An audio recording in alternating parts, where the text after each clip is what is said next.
મિત્રો ચાર યુગો છે ને એમાં કળિયુગ એ બ્રહ્મદેવનો સૌથી લાડકો યુગ છે। શું કામ? તો એની પાછળ એક નાનકડી મસ્તી વાર્તા છે જે આજે હું તમને કહેવા જઈ રહ્યો છું।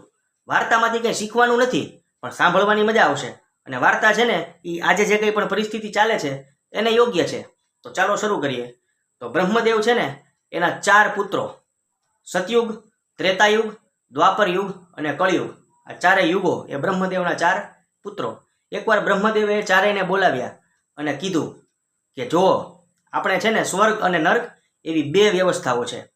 જે લોકો સારા કર્મ કરે, સત્કર્મ કરે, બરાબર, એને તો સ્વર્ગમાં જ જવાનું હોય, પણ ખરાબ કર્મ કરે એને નર્કમાંય જવાનું હોય। નર્કની વ્યવસ્થા છે।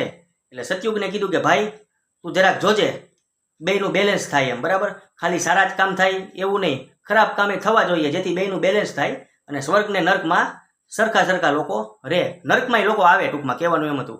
એટલે સતયુગે કીધું સોરી બ્રહ્મદેવ, હું સતયુગ છું, મારામાં પાપ સિવાય બધું થશે, એટલે કે પુણ્ય જ થશે ને સત્ય જ હશે, એટલે નર્કના દ્વાર છે ને મારા યુગ પ્રમાણે મારા યુગ દરમિયાન બંધ રહેશે। બ્રહ્મદેવે ત્રેતાયુગને કીધું કે ભાઈ તું તો કંઈક સમજ।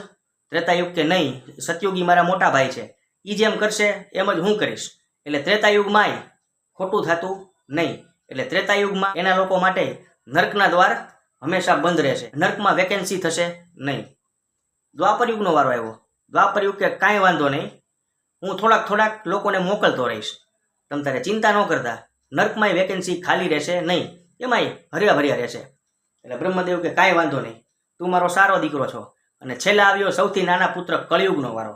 બ્રહ્મદેવે કળિયુગને કીધું કે ભાઈ તું કળિયુગ કે ડોન્ટ વરી, અહીંયા તો સ્વર્ગમાં છે ને વેકેન્સી થઈ જશે, નર્ક તો હાઉસફુલ જશે એ કે, આપણામાં કે જે આવશે એ નર્કમાં જ જશે, અમુક વિરલા લોકો હોય છે ને, અમુક સંત લોકો હશે ને એ જ સ્વર્ગને પામશે।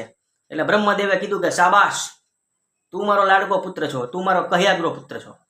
તો મિત્રો આ તો ખાલી વાત હતી લોકોને સમજાવવાની કે ચારેય યુગ છે એમાં સૌથી ડેન્જર યુગ, સૌથી ખરાબમાં ખરાબ યુગ કયો છે, તો કે આ કળિયુગ। પણ કળિયુગની એક વિશેષતા છે, સતયુગ હોય, ત્રેતાયુગ હોય, દ્વાપર યુગ હોય, એમાં તમે ઘોર તપસ્યા કરતા ને ત્યારે ભગવાન મળતા, અને તોય મળે કે નહીં એની ગેરંટી નહીં, પણ કળિયુગમાં એકવાર ખાલી તમે જય શ્રી રામ, જય શ્રી કૃષ્ણ સાચા હૃદયથી ભગવાનનું નામ લ્યો ને એટલે ભગવાન મળી જાય છે। આ કળિયુગનો પ્રભાવ છે, આ કળિયુગની તાકાત છે, બરાબર। તો મિત્રો આમાં કાંઈ શીખવાનું હતું નહીં, પણ એટલું જાણવાનું હતું કે આજે જે કંઈ પણ પરિસ્થિતિ થાય છે ને એ શું કામ થાય છે, બરાબર। તો વિડીયો ગમ્યો હોય તો વિડીયો લાઈક કરો, ચેનલ સબસ્ક્રાઈબ કરો અને વિડીયોને શેર કરો, આગળની જેમ ફેલાવી દો। ફરી મળીશું કાલે એટલે કે નેક્સ્ટ વિડીયોમાં, ત્યાં સુધી જય શ્રી રામ।